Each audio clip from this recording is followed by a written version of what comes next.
revealed that the government of Canada has spent a minimum of $9 billion on immigrants over the past 6 years alone. 6 years alone. Olivia Chow is asking the federal government for $107 million in order to house and feed refugees, or else she says that property taxes are going to be raised in Toronto.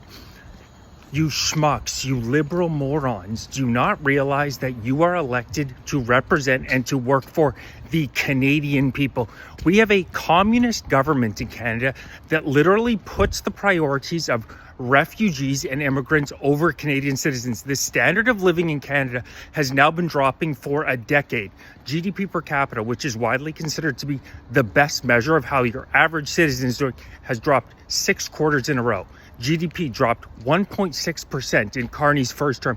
It is a catastrophe. Any Canadian who walks these streets knows how radically this country has transformed.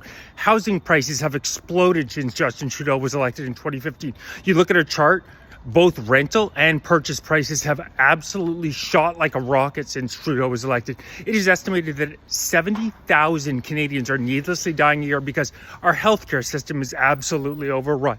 Housing, as I said, as unaffordable as it's ever been, and we're spending $107 million to house and feed refugees in Toronto.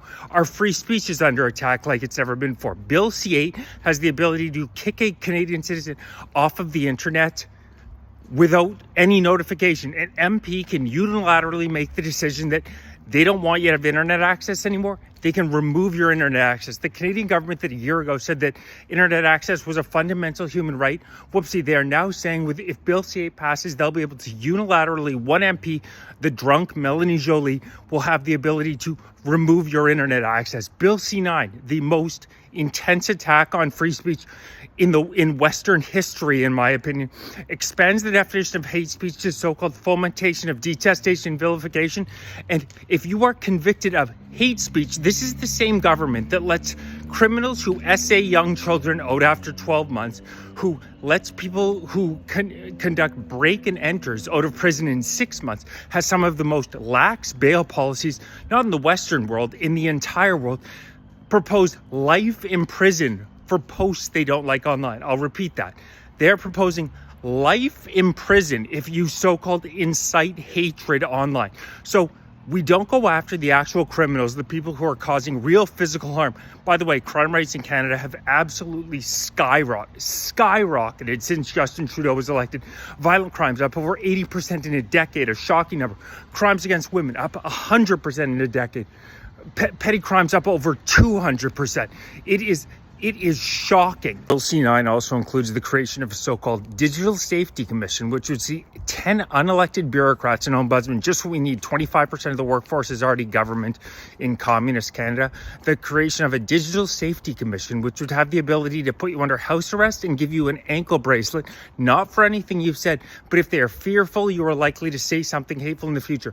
This is the Online Safety Act that they passed in the UK on steroids, where in the UK they are now arresting 12,000 people a year for so-called hate speech. Our Charter of Rights and Freedoms, Justin Trudeau stomped on our Charter of Rights and Freedoms for the entirety of his time as Prime Minister. It was ruled that it was illegal when he announced the Emergencies Act during the Freedom Convoy. Mark Carney has picked up right where he left off and is going after the two pillars of Western civilization, the two pillars, sovereignty and free speech. And that's immediately what this man goes after.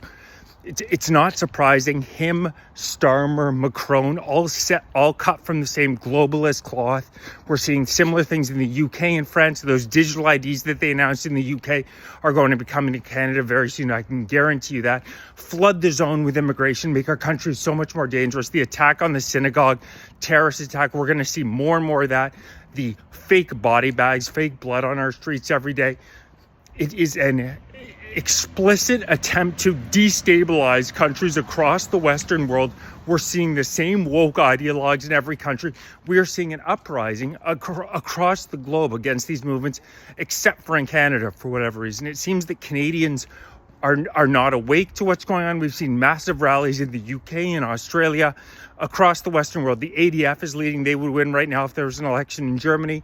Farage would win in the UK if there was an election today. Maloney is in Italy. And Canada, somehow we've re-elected Carney. Canadians, wake up. Our fundamental rights and freedoms are on the line right now. Reach out to your MP. Demand that we get a by-election. We need a vote of no confidence in the House of Commons. We need an election ASAP. Reach out to your MPs. Canadian freedoms are under attack. Please like, subscribe. If you're watching on TikTok, make sure you're following on YouTube, youtube.com/@FightForCanada 2025. Join, become a member if you're interested. We need to make our voices heard as patriotic Canadians.